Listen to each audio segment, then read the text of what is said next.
नमस्कार दोस्तों आज आपको बताते हैं परमवीर चक्र विजेता सूबेदार संजय कुमार और कैप्टन विक्रम बत्रा जी के बारे में। 3 मार्च 1976 को हिमाचल प्रदेश के बिलासपुर जिले के कलोल बालकिन गांव में जन्म हुआ था संजय कुमार का। सेना में भर्ती से पहले उन्होंने दिल्ली में टैक्सी भी चलाई और सेना में भर्ती से पहले वे 3 बार अस्वीकृत भी कर दिए गए थे।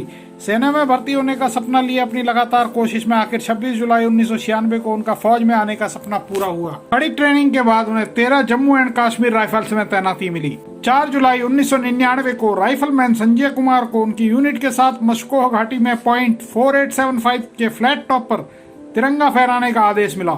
यह मोर्चा घाटी में एक महत्वपूर्ण ठिकाने पर राष्ट्रीय राजमार्ग 1A के पास था। 30-40 किलोमीटर तक इस राजमार्ग की निगरानी फ्लैट टॉप से ही की जा सकती है। इस ठिकाने से राजमार्ग पर कभी भी गोलियां बरसाई जा सकती थी, इसलिए इस ठिकाने को फतेह करना बहुत जरूरी था। इसको विजय किए बिना द्रास के हेलीपैड पर हेलीकॉप्टर उतारना भी दुश्मन के निशाने पर आने जैसा था। राइफलमैन संजय कुमार जब लक्ष्य की ओर बढ़े तो एक जगह ऑटोमेटिक गन से दुश्मन जबरदस्त गोलियां उन पर बरसा रहा था। उन्होंने अपनी टीम को एक बिल्कुल खड़ी चट्टान की मदद से ऊपर पहुंचने के लिए प्रेरित किया। जल्द ही संजय की यूनिट विरोधी के नजदीक जा पहुंची। तब तक दुश्मन कुछ समझ पाते उससे पहले ही भारतीय जवानों ने बहुतों को मार गिराया। दुश्मन के ठिकाने पर संजय ने आमने सामने की लड़ाई में 3 दुश्मन सैनिकों को मार गिराया। उनकी टीम के 11 साथियों में से 2 शहीद हो चुके थे और 8 गंभीर रूप से घायल। संजय कुमार को भी 3 गोलियां 2 उनकी टांगों में और 1 पीठ पर लग चुकी थी। अब वे अपनी ओर से बेपरवाह होकर दुश्मन के दूसरे ठिकाने की ओर बढ़े और दुश्मन पर टूट पड़े। अचानक हुए इस हमले से दुश्मन बौखलाकर भाग खड़ा हुआ और अपनी यूनिवर्सल मशीन गन भी छोड़ गया। संजय कुमार ने उसी मशीन गन को कब्जे में लेकर दुश्मन सैनिकों का सफाया शुरू कर दिया। घायल और लहूलुहान होने के बाद भी संजय कुमार रण क्षेत्र छोड़ने को तैयार नहीं थे। वे तक दुश्मनों से जूझते रहे जब तक .4875 का फ्लैट टॉप दुश्मन से खाली नहीं हो गया और वहां तिरंगा फहराया गया। उनका दाहिना पैर और पीठ गोली लगने के कारण बुरी तरह जख्मी थे। ऑपरेशन करके उनकी गोलियां निकाली गई और उनकी जान बच सकी। इस परम वीरता और बहादुरी के लिए 1999 में उन्हें परमवीर चक्र से सम्मानित किया गया। इस युद्ध में उन्होंने जो पराक्रम दिखाया पूरा देश उन्हें सलाम करता है। संजय कुमार सूबेदार की रैंक पर भारतीय सेना में आज भी कार्यरत। अब आपको बताते हैं कैप्टन विक्रम बत्रा जी के बारे में, जिनका जन्म 9 सितंबर 1974 को हिमाचल प्रदेश के पालमपुर जिले में घुग्गर में हुआ था।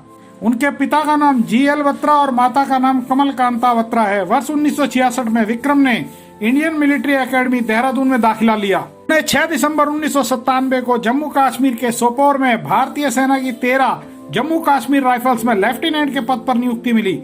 उन्होंने 1999 में कमांडो ट्रेनिंग के साथ कई अन्य प्रशिक्षण भी लिए। 1 जून 1999 को उनकी टुकड़ी कारगिल के युद्ध के लिए उन्हें भेजा गया, जहां विक्रम बत्रा ने हम्प और रॉकी नॉब की चोटियों पर कब्जा जमा कर दुश्मन सेना को मार भगाया। हम्प और रॉकी नॉब स्थानों को जीतने के बाद विक्रम को कैप्टन बना दिया। कैप्टन बनते ही कैप्टन विक्रम बत्रा को श्रीनगर लेह मार्ग के बेहद नजदीक स्थित .5140 को दुश्मन सेना से मुक्त कराकर भारतीय ध्वज फहराने की जिम्मेदारी दी गई। अपने अद्भुत कौशल और बहादुरी से 20 जून 1999 की सुबह 3:30 बजे उन्होंने इस पर अपना कब्जा जमा लिया और तिरंगा फहरा दिया। कैप्टन विक्रम बत्रा ने जब इस चोटी से रेडियो के जरिए अपना विजय उद्घोष ये दिल मांगे मोर कहा तो सेना ही नहीं बल्कि पूरे भारत में उनका नाम छा गया। विक्रम बत्रा के कोड नाम शेरशाह के साथ ही उन्हें कारगिल का शेर की भी संज्ञा दी गई। चोटी .5140 पर जीत के बाद कैप्टन विक्रम बत्रा को चोटी .4875 पर भारतीय ध्वज फहराने का और आतंकियों के भेष में पाकिस्तानी सैनिकों से चोटी पर कब्जा जमाने का लक्ष्य दिया गया। लेफ्टिनेंट अनुज नायर और लेफ्टिनेंट नवीन सहित कैप्टन विक्रम बत्रा अपना लक्ष्य हासिल करने निकल पड़े। आतंकियों के भेष में पाकिस्तानी सेना से आमने सामने की लड़ाई जारी थी।